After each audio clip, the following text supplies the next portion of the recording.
حضرت عبیدہ ملیکی رضی اللہ تعالیٰ عنہ فرماتے ہیں، اور یہ بیہقی کی روایت ہے، حضور نے ارشاد فرمایا یا اہل القرآن، حضور نے ہمیں مخاطب کیا ہے، یا اہل القرآن لا تتوسد القرآن، قرآن کو تکیہ نہ بنا لینا۔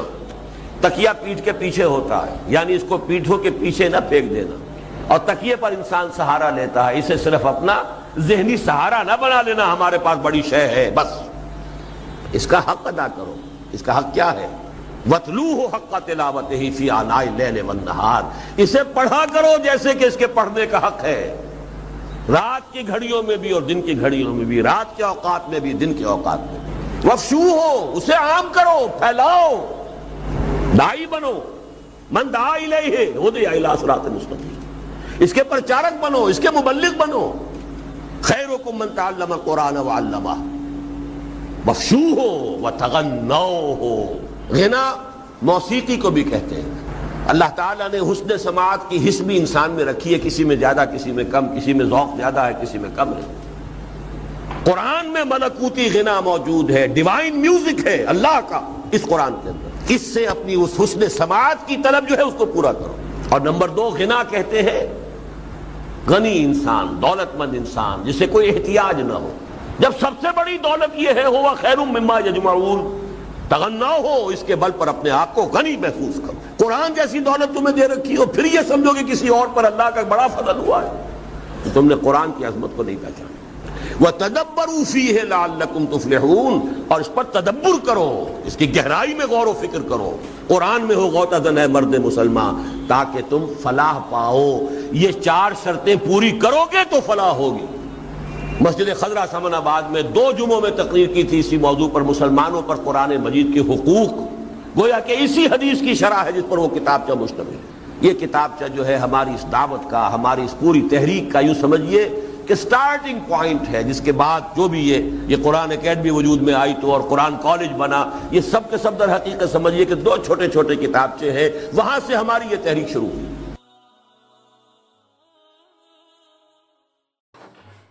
5واں حق، تبلیغ و تبیین۔ ماننے، پڑھنے، سمجھنے اور عمل کرنے کے علاوہ قرآن مجید کا ایک اور حق بھی ہر مسلمان پر حسب صلاحیت و استعداد عائد ہوتا ہے، اور وہ یہ ہے کہ وہ اسے دوسروں تک پہنچانے کے لیے قرآن حکیم کی اصل اور جامع اصطلاح تبلیغ ہے۔ لیکن تبلیغ کے پہلو بھی بہت سے ہیں اور مدارج و مراتب بھی، حتیٰ کہ تعلیم بھی تبلیغ ہی کا ایک شعبہ اور تبیین بھی اسی کا ایک بلند تر درجہ ہے۔ قرآن حکیم خود اپنے مقصد نزول کی تعبیر ان الفاظ میں کرتا ہے: ھذا بلاغ للناس ولینذروا بہ، ابراہیم 52۔ یہ قرآن پہنچا دینا ہے لوگوں کے لیے اور تاکہ وہ اس کے ذریعے خبردار کر دیے جائیں۔ اور نبی اکرم صلی اللہ علیہ وآلہ وسلم پر اپنے نزول کا اولین مقصد یہ قرار دیتا ہے کہ وَأُوحِیَ إِلَیَّ ھَذَا الْقُرْآنُ لِأُنذِرَکُم بِہ وَمَن بَلَغَ، انعام 19۔ اور وحی کیا گیا میری طرف یہ قرآن تاکہ میں تمہیں اور جنہیں بھی یہ پہنچ جائے انہیں اس کے ذریعے خبردار کر دوں۔ ساتھ ہی اس بات کو غیر مبہم الفاظ میں واضح کر دیتا ہے کہ اس قرآن پاک کی بلا کم و کاست اور بھی عینیہ تبلیغ حضور صلی اللہ علیہ وآلہ وسلم کا وہ فرض منصبی ہے جس میں ادنیٰ کوتاہی بھی فرائض نبوت اور رسالت میں تقصیر شمار ہوگی۔ چنانچہ سورہ مائدہ میں انتہائی تاکیدی حکم دیا گیا ہے: یا ایھا الرسول بلغ ما انزل الیک من ربک وان لم تفعل فما بلغت رسالتہ، المائدہ 68۔ اے رسول صلی اللہ علیہ وآلہ وسلم، جو کچھ تم پر تمہارے رب کی طرف سے نازل ہوا ہے اس کی بلا کم و کاست تبلیغ کرو، اور اگر تم نے ایسا نہ کیا تو تم نے خدا کے فرض رسالت کو ادا نہیں کیا۔ بعثت کی پہلی ساعت سے لے کر حیات دنیاوی کی آخری گھڑی تک مسلسل 23 سال حضور صلی اللہ علیہ وآلہ وسلم اپنے اس فرض منصبی کی ادائیگی کے لیے محنت و مشقت اٹھاتے اور شدائد و مصائب برداشت کرتے رہے، اور اس عرصہ میں آپ صلی اللہ علیہ وآلہ وسلم کی دعوت اگرچہ بہت سے مراحل سے گزری، جن میں آپ صلی اللہ علیہ وآلہ وسلم کی مصروفیات بہت متنوع نظر آتی ہیں، لیکن اگر بنظر غائر دیکھا جائے تو معلوم ہوتا ہے کہ اس پورے عرصے میں آپ صلی اللہ علیہ وآلہ وسلم کی جد و جہد کا اصل محور قرآن مجید ہی رہا، اور اسی کی تلاوت و تبلیغ اور تعلیم و تبیین میں آپ صلی اللہ علیہ وآلہ وسلم مسلسل مصروف رہے۔ چنانچہ قرآن مجید میں 4 مقامات پر آپ صلی اللہ علیہ وآلہ وسلم کے طریق دعوت و تبلیغ اور نہج اصلاح و انقلاب کی وضاحت ان الفاظ میں ہوئی ہے کہ یتلو علیہم آیاتہ ویزکیہم ویعلمہم الکتاب والحکمہ، آل عمران 164، جمعہ 2۔ وہ حضور صلی اللہ علیہ وآلہ وسلم تلاوت کرتے ہیں ان پر اس خدا کی آیات اور تزکیہ کرتے ہیں ان کا اور تعلیم دیتے ہیں ان کو کتاب اور حکمت کی۔ ظاہر ہے کہ ان الفاظ کریمہ کا مطلب وہی ہے جو میں اس سے قبل آپ کے سامنے اسلامی انقلاب کے مخصوص طریق کی وضاحت کے ضمن میں بیان کر چکا ہوں۔ بہرحال اس طریق پر مسلسل 23 برس محنت کر کے حضور صلی اللہ علیہ وآلہ وسلم نے قرآن مجید کی تبلیغ کا حق ادا فرما دیا اور اللہ کی امانت اس کے بندوں تک پہنچا دی۔ ادائے امانت الہی کی اس جد و جہد کے دوران بھی آپ نے اپنے جانثاروں سے اپنے اس فرض منصبی کی ادائیگی میں اس تاکیدی حکم کے ذریعے تعاون حاصل فرمایا کہ بلغوا انی ولو آیا، پہنچاؤ میری جانب سے چاہے ایک ہی آیت، اور اپنے مشن کی تکمیل پر مستقبل کے لیے فریضہ تبلیغ قرآن کی پوری ذمہ داری اپنی امت کے حوالے فرما دی۔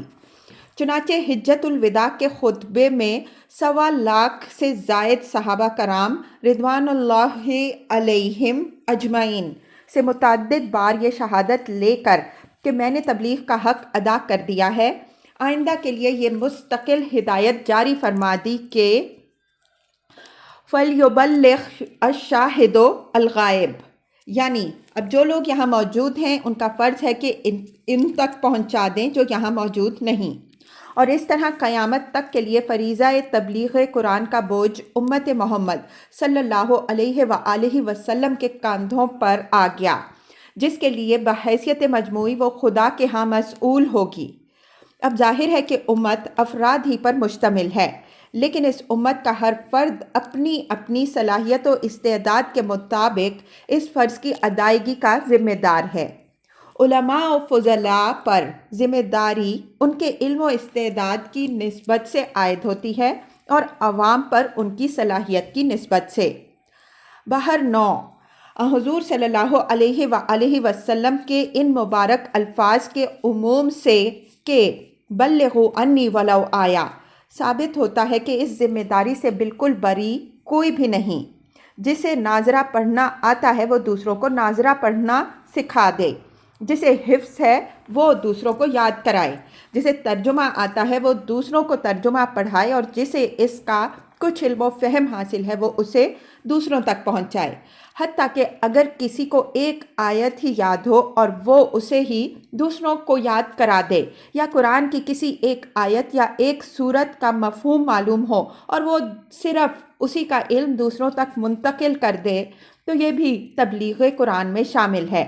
اگرچہ اس مقصد اور عظیم الشان فرض کی ادائیگی کی جو ذمہ داری امت مسلمہ پر بحیثیت مجموعی عائد ہوتی ہے، وہ صرف اس وقت پوری ہو سکتی ہے جب قرآن کا متن اور اس کا مفہوم اطراف و اکناف عالم تک پہنچا دیا جائے۔